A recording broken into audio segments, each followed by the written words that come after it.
truck breaking in through the door as it's playing, I don't know, Method Man to bring the pain. I came to bring the pain, not call from my brain. Let's go inside my astral plane, find out monumental based on instrumental records, hey, so I can write monumental. Different song for a different day. But as that's blaring out the truck, Aaron basically swerves in, knocks everyone over on the side, then basically as they're scrambling and he didn't hit again, he moves the truck to a different area and starts basically burning rubber as he hits the e-brake inside the warehouse, creating a giant smoke screen. As this is happening, everyone starts dispersing because it looks like Kenzo gave some kind of order. Then Aaron comes out the truck and basically hits Kenzo across the side of his head with his wrench. The two start fighting, and as they're fighting, Kenzo basically gets the upper hand and knocks Aaron on the ground.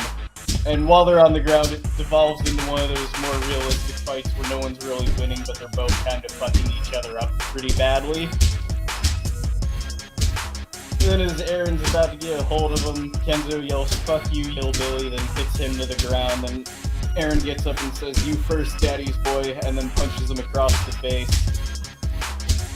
As they're both fighting, Aaron slips, and Kenzo basically stabs Aaron in the gut.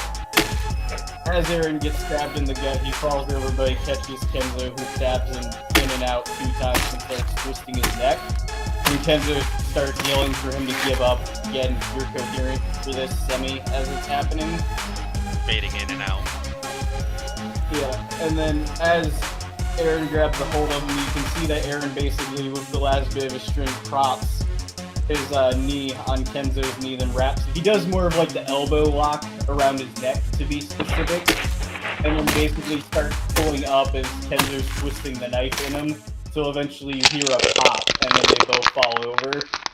When your eyes reopen back to full focus, you pretty much see the truck smashed into like a whole bunch of the crates, like people knocked out, and then Aaron basically limping his way over towards you, and then he kind of drops down on his knees, about as hurt as you. Man, I really fucked you up. Hey, cuz. Where's everybody else? They were searching different areas. They were about to give it up for the night. But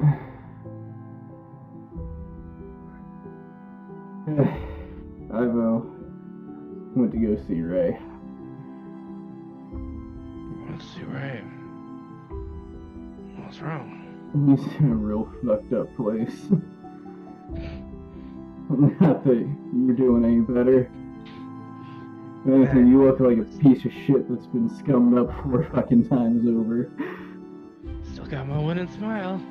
Again, just like smiles as broad as he can, but then like stops as the pain in probably his jaw and every other muscle in his face screams at him. Leans up to the side of you and then basically braces you up with his arm. I think they might actually send me home for this one.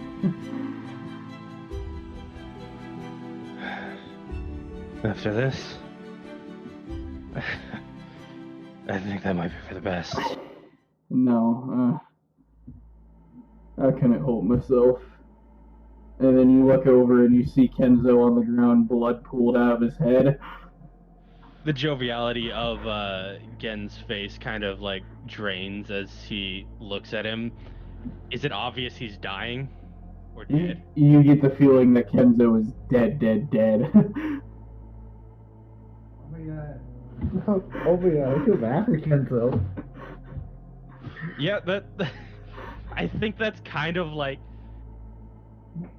Gen is conflicted because he obviously something wasn't right, and from the look of Kenzo, he was crying the entire time, and Gen stayed conscious throughout the entirety of it, so he knew it brought him no pleasure.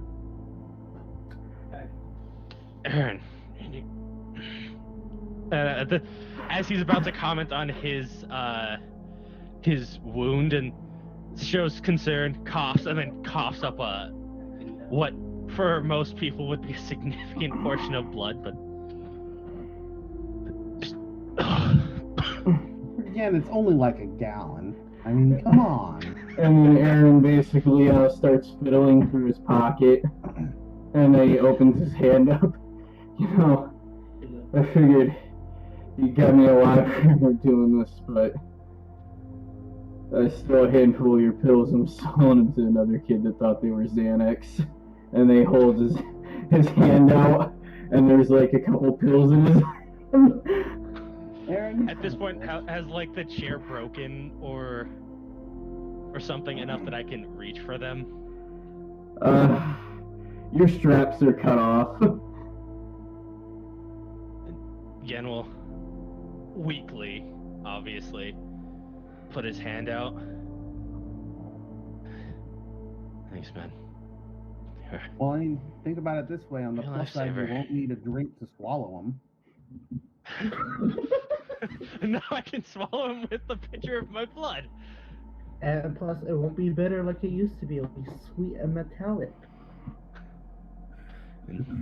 Everything tastes like strawberries for some reason. Thud.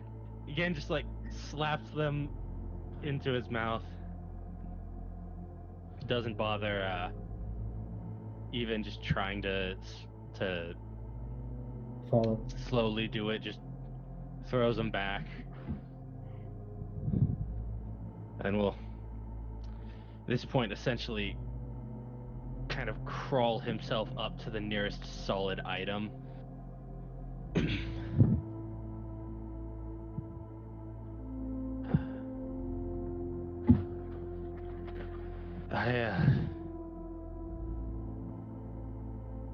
Aaron,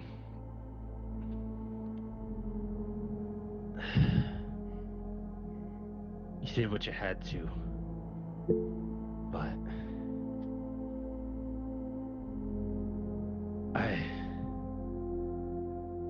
something's not right here. Aaron just turns his head to you, and then he just says to you, "No fucking shit." Again, propping Aaron up into the car. Well, you're both laid against the side of like the wheel on the truck. Propping him up against it then, and propping myself. You can kind of see that Aaron's bleeding really badly now, and he's starting to look pretty damn pale because he has like 4 or 5 stab wounds in his gut, and he's just kind of holding it in pain.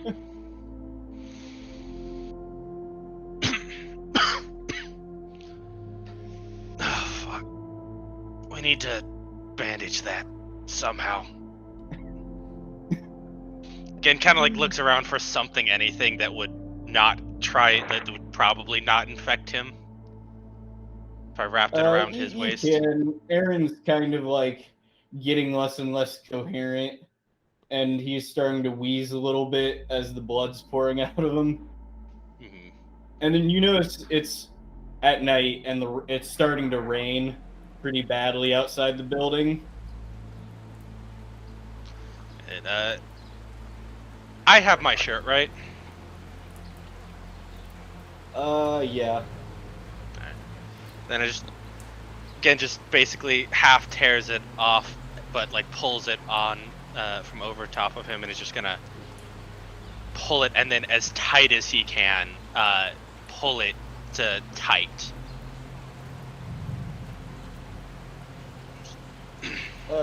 You do, and then Aaron basically spits up a little bit of blood on the ground. I'm sorry about And that. then he just turns to you. I guess these things kind of happen. What fucking world do we live in that sounds normal?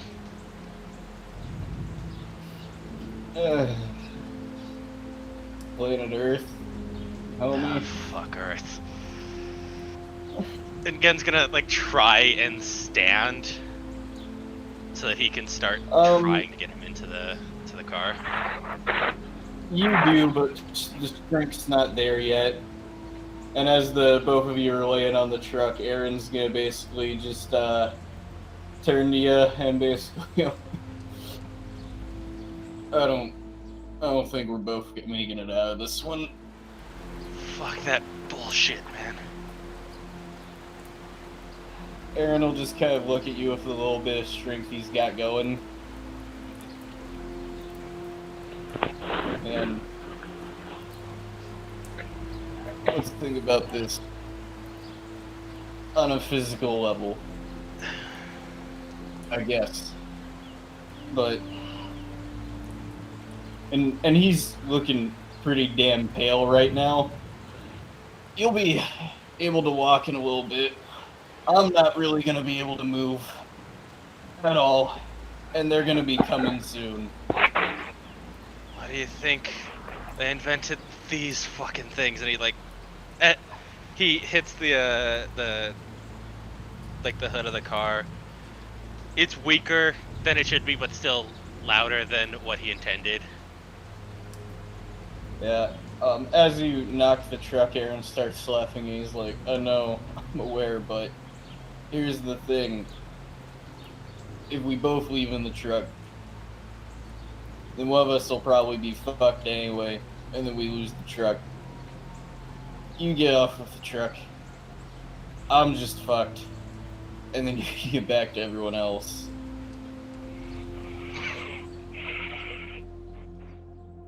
Yeah, and they're not gonna let me get away from this one.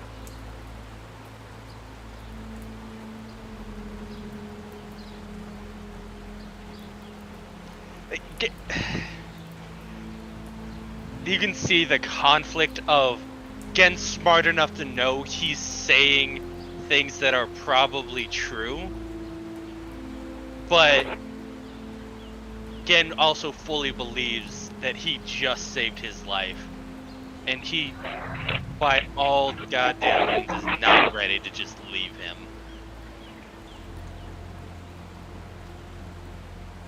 Then I'll get you to Daniel, and I don't know, I'll drive the fucking truck off a goddamn cliff. I'll think we were in it or something. Nah, man. Listen, you're too fucking smart to believe some shit like that. And Aaron will point out, and you can see like flashlights on the bottom of the hill as some people are starting to come up.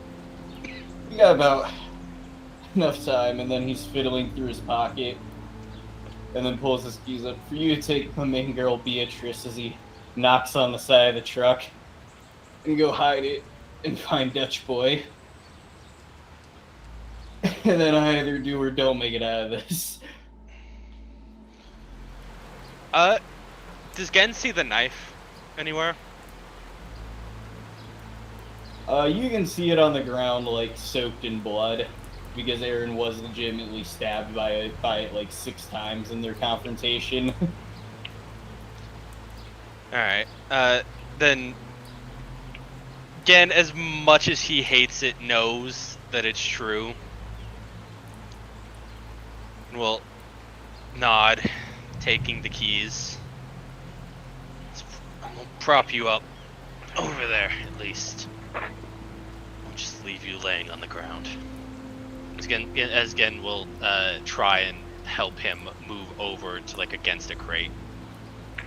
Yeah, you drop him and he's basically sitting like a pace, like 4 or 5 paces away from Kenzo's dead body on the ground where blood was coming out of his head from the wrench wound.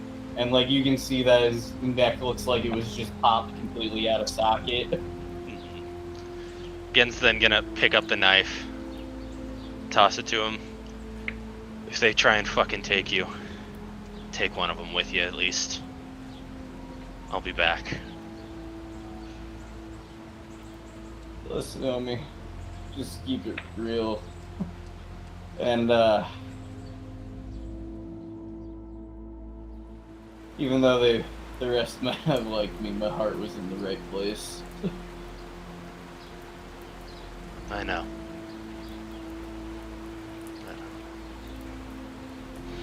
And with that, like, it almost tears Gen's heart in two, but he steps into the car and turns the key. Yeah, you start the truck, and you're able to start getting out of there as it looks like people are getting within distance of closing. You feel like you have enough of a lead to where you could get enough of a way to empty out the gas tank and then go from there.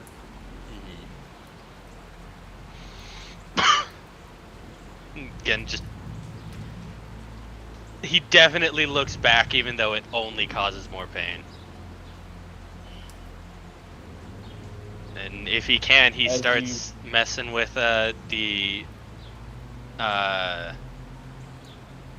his communicator and just like SOS to Daniel. So you do get out there, and as you go away, you kind of just see Aaron lean his head back on the crates. And then it briefly goes back to Aaron as he's staring at Kenzo on the ground, and he starts coughing up blood, and then he looks up and then he goes, Guess I'll see you soon, Brian, as he kind of just slumps forward, then collapses on the ground.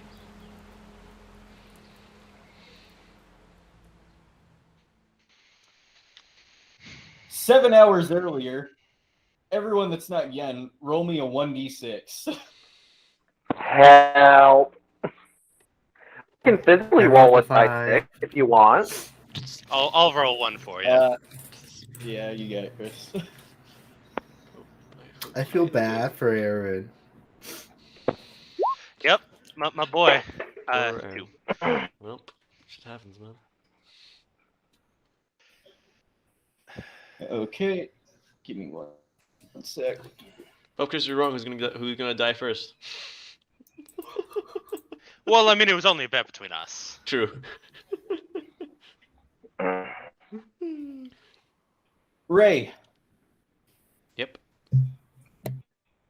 You awake about like 4 hours later in the room, breathing heavy, and you can see an IV's been strapped up to you, and they've like done some other stuff to like better regulate your temperature. Okay, yeah, I'm and gonna look around. Yeah, as you're looking around and you breathe and you can see your chest go up and down, every breath feels like a struggle coming out of your lungs. Your vision's not even fully there. You can see that there's no more pus, but there's like a good bulk of like 6-7 like black welts on your right arm.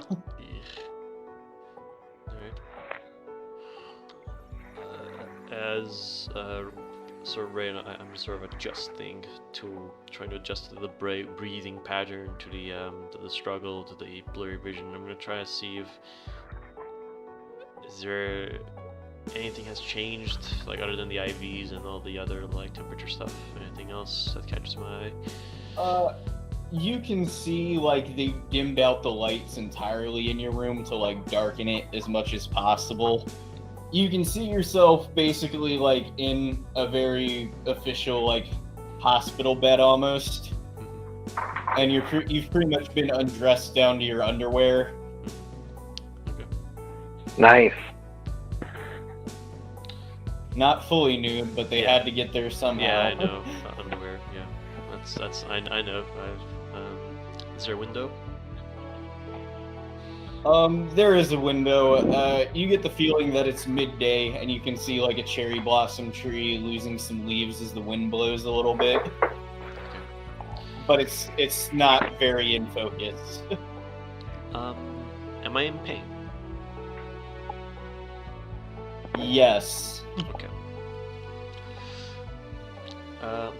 Trying to sort of, I think Ray. I'm mixing the both. Ray is going to sort of look. He's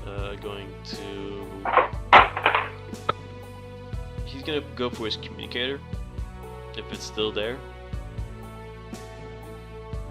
It is. Okay. He's gonna check to see if there's any like text messages came up or anything that's. You can see there's been a little bit of chatter about you as far as like some conversation between the group back and forth about like how you're doing, and then you can see that Daniel writ like the bulk of your message as far as like explaining your condition, because he was the first one to see you when you started to degrade. Yeah. Then As you're scrolling through these texts, you can hear a knock on the door. Yeah, I sort of say, well, painfully. Yeah. Yes, sir.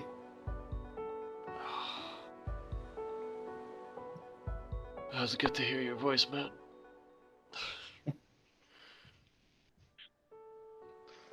Holler if you're dead, Ed, right? True. Fuck. I can't breathe, man. I can't, it just feels like I'm underwater.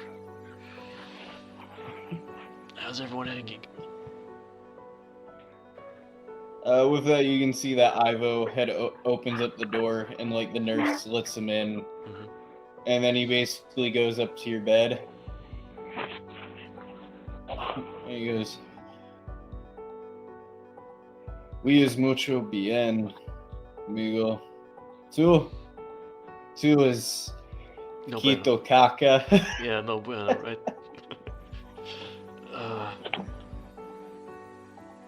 He looks at his arm that's like swelled up in the spots. How long was I out? A couple of hours? Am I correct? Yeah, you've been out about 3. Anything the nurse say? Or am I just... Am I... fucked, really?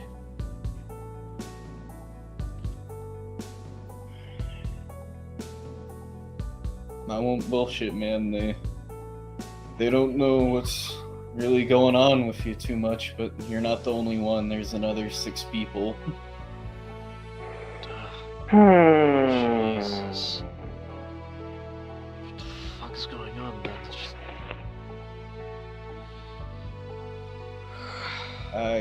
I have no idea. This You is... think you live? Maybe. But I'm still breathing, at least it's just fucking pain, man. I'm just worried about the arm, man. Looking at the arm.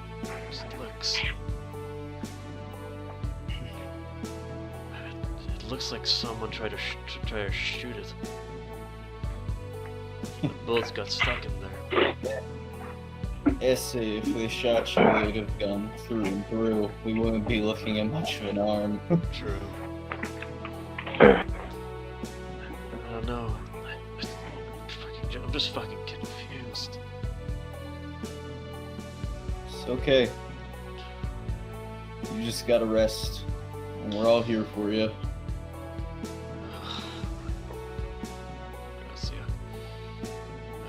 This is... I don't see, you know, I mean, I don't like sitting in the hospital bed. No one does, but...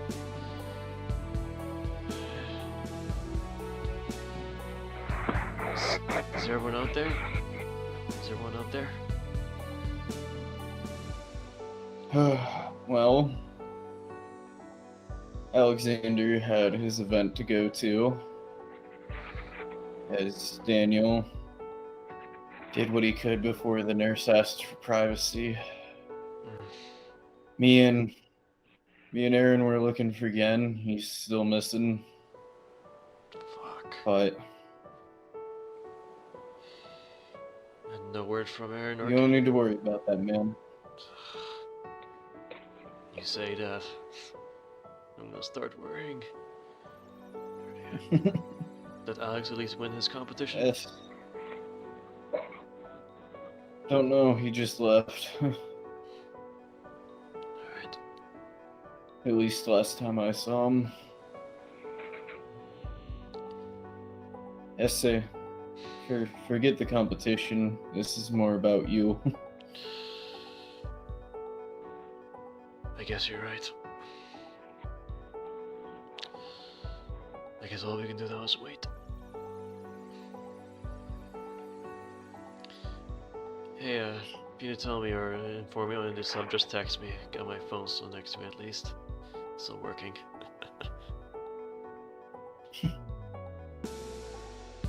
Yeah, no problemo, man. Hey, I'll make it. Strong enough guy. Ray chuckles. When you say that, you get a cramp in your leg, and the pain almost intensifies.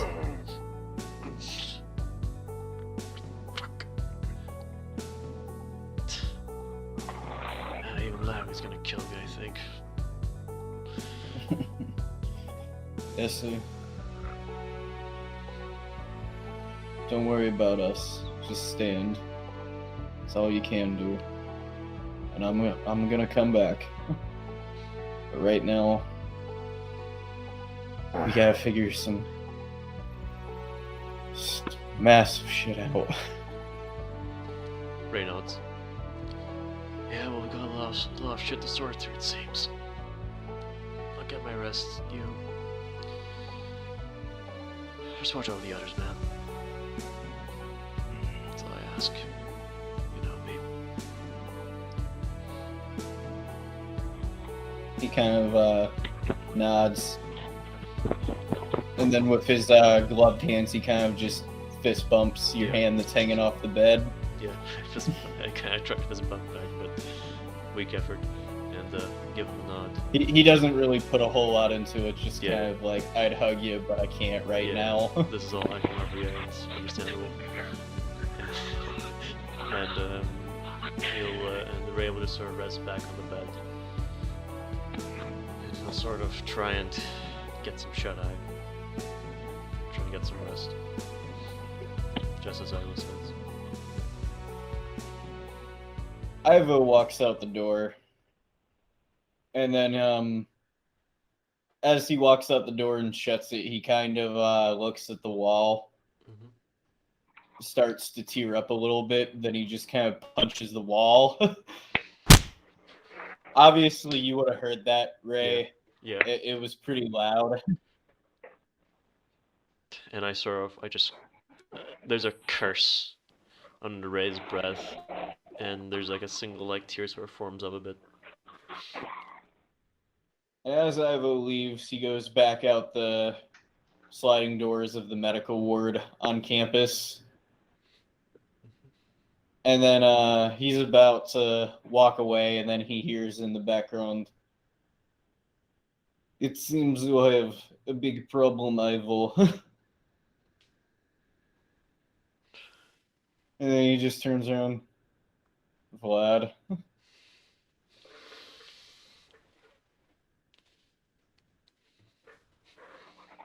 And we'll cut the scene right there. So you're in class, and you notice that Sakura didn't show up. Is there like any indication that she was there? Like, did she leave anything on her desk and like maybe ran to the bathroom and then isn't back yet kind of thing? Or like her stuff is just not there, period? You can see that, you know what, for flavor text, you can see your neon pink backpack hooked to the back of the chair, and then that's it.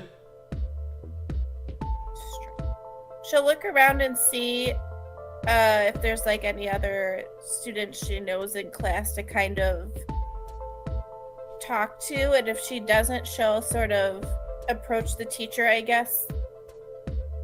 You can notice that there's like 2-3 students missing. One other one that you would recognize would be Ricky Wright, essentially Professor Wright's son, who also goes to the school.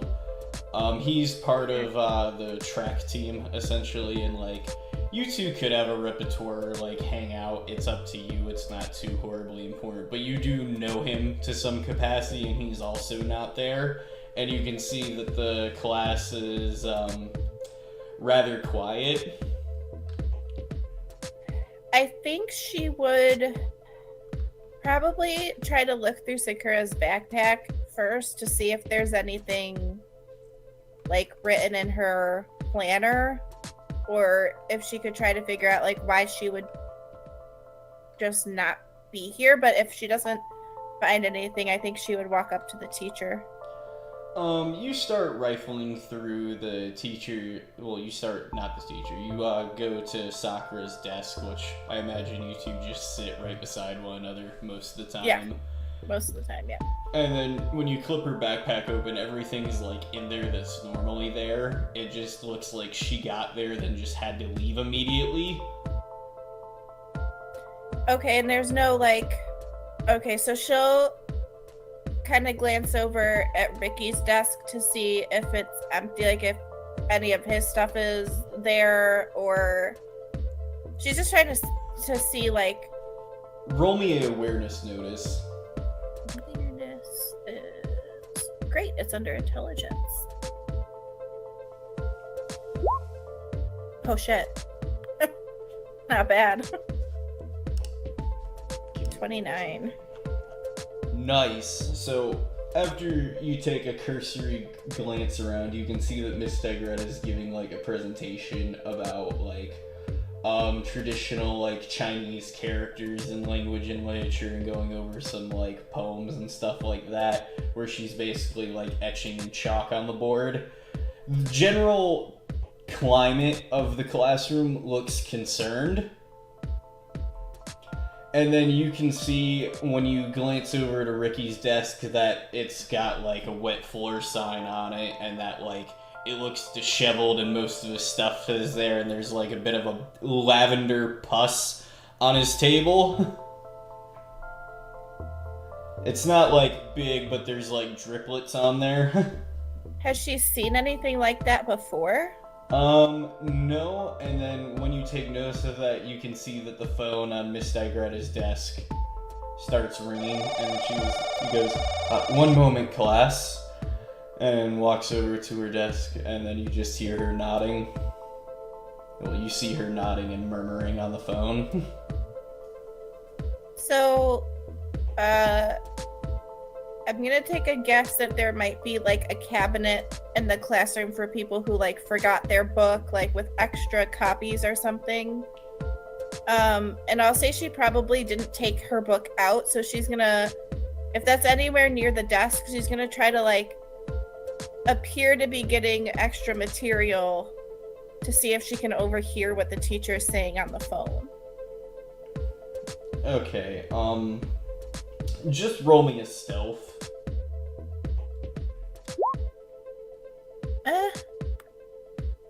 15. 15? Mm-hmm. So, everyone's a little preoccupied, so the teacher doesn't really notice you kind of just being a little nosy while you make your way to the cabinet for, like, extra paper and stuff. When you get close, you can hear her on the phone basically go, "Oh, that's news to me. You mean there were more than just Ricky? Oh dear.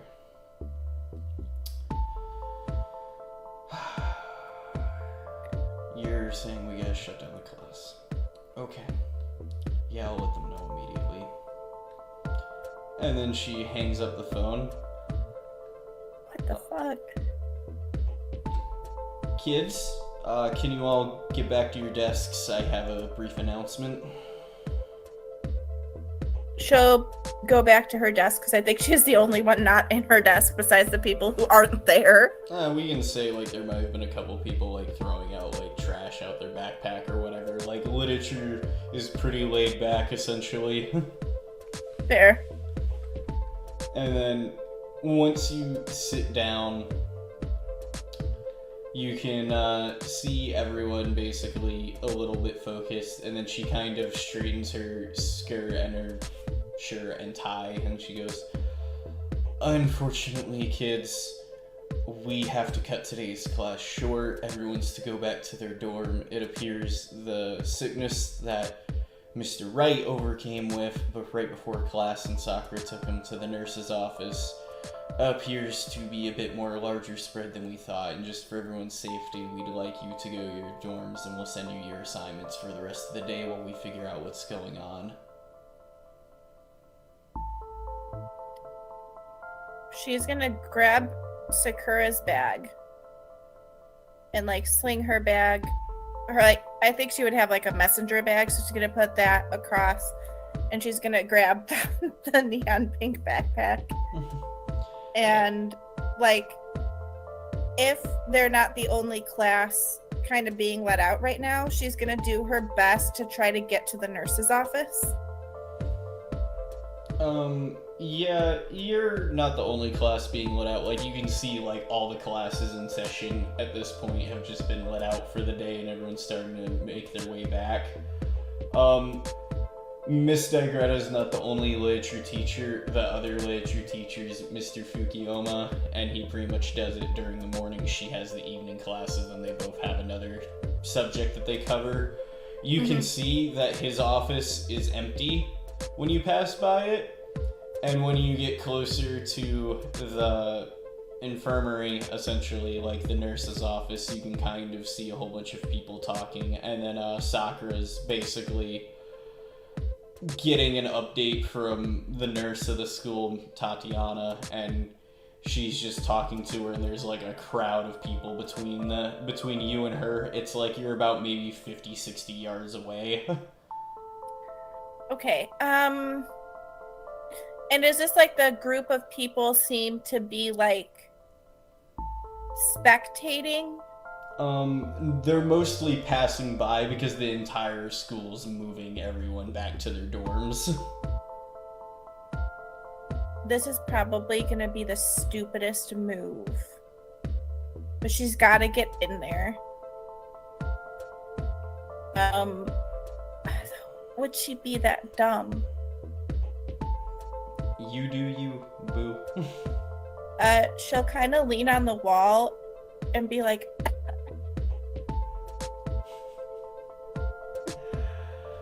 Give me 1 sec, I gotta see what you would roll for that. Roll me a perform. If you don't have it, it's under empathy. not great. A 10. Okay, you get the feeling that you do that little performance, just they're so big of a group to where no one can really, like, hear you leaned up against the wall.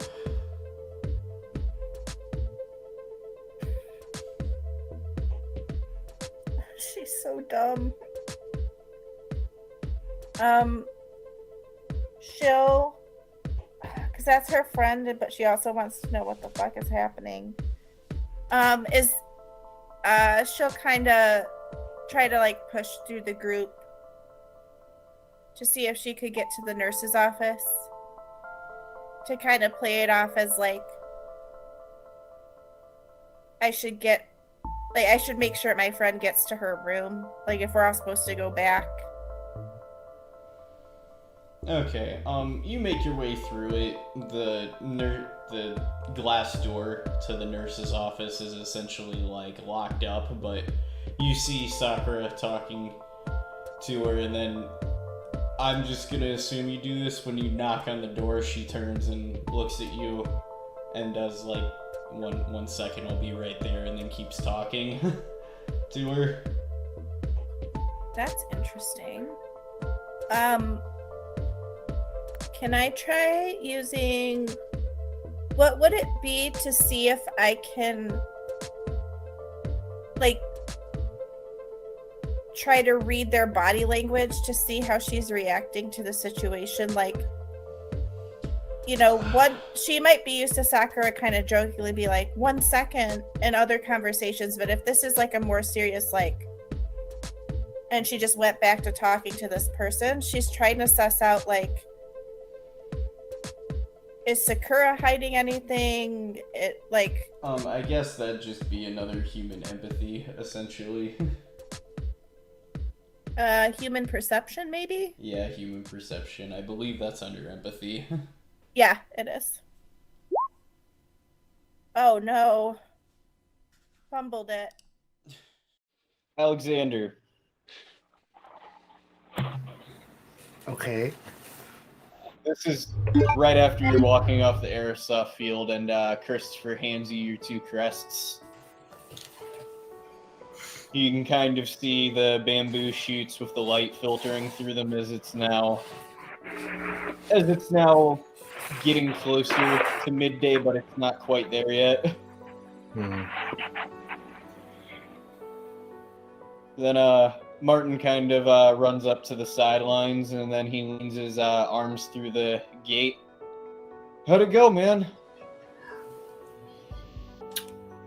As you can see, I won.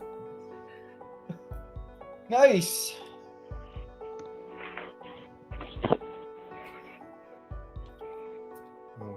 How'd you do it? How? I mean, I couldn't do it all by myself. I had your help. Hmm. Oh. And kind of the fact that I know how Odul likes to play his 1v1 matches.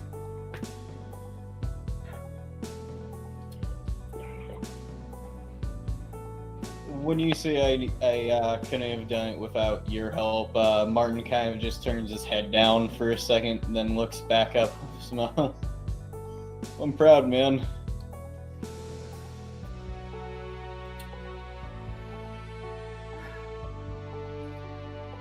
Kind of wish the other was here to see.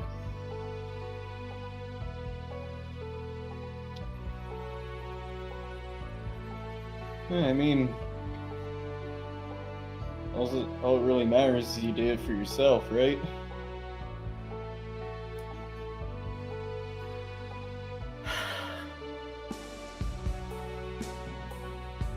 Yeah, you're right. It's for me.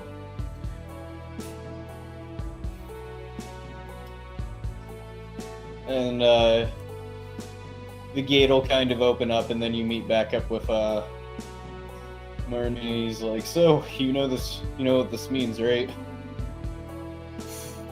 No. It means we're locked into the finals. Really? Yeah. You did, man. You got the winning goal.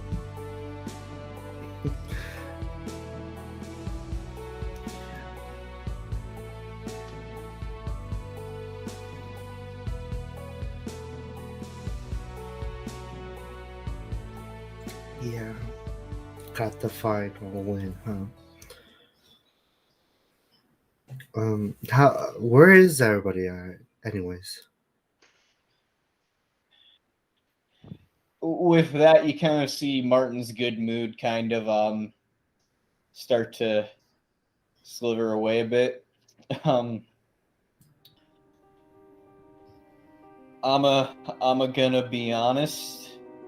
I think the only reason the others weren't here for you was it seems like there's some shit going on.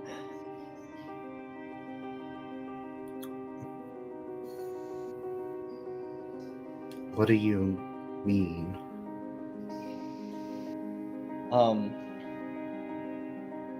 Remember how you told me that you didn't see Gen since yesterday?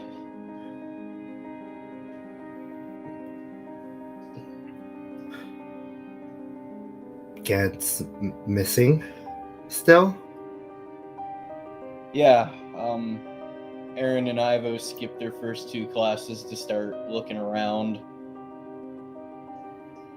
I didn't know that he was missing yet, otherwise I'd have told you.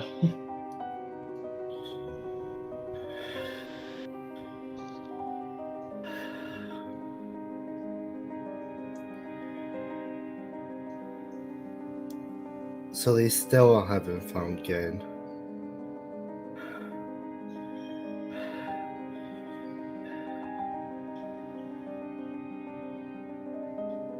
Have they told the teachers at all?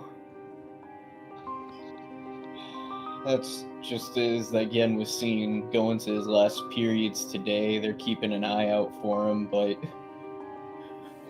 on paper he's really only been missing about like 4 or 5 hours to them. So far that means he could have just skipped class.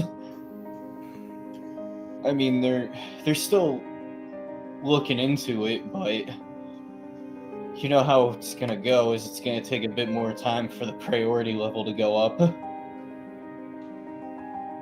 I mean, we're all fenced in here. It's not like he could have scaled the fence. It's too damn high. You're right. He's still probably somewhere in the school. What about... But, yeah? there's one other thing. Daniel messaged me in the middle of, your scrimmage.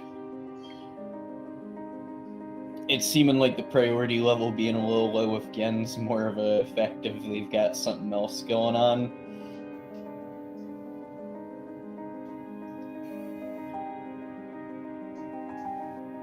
Ray collapsed in class this morning and he's in the medical ward.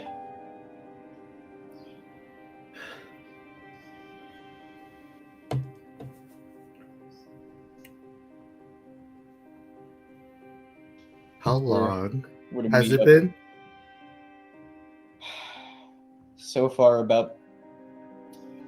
it's been about an hour and a half since I got that message from Daniel. I told him I'd get you right after your scrimmage. Okay.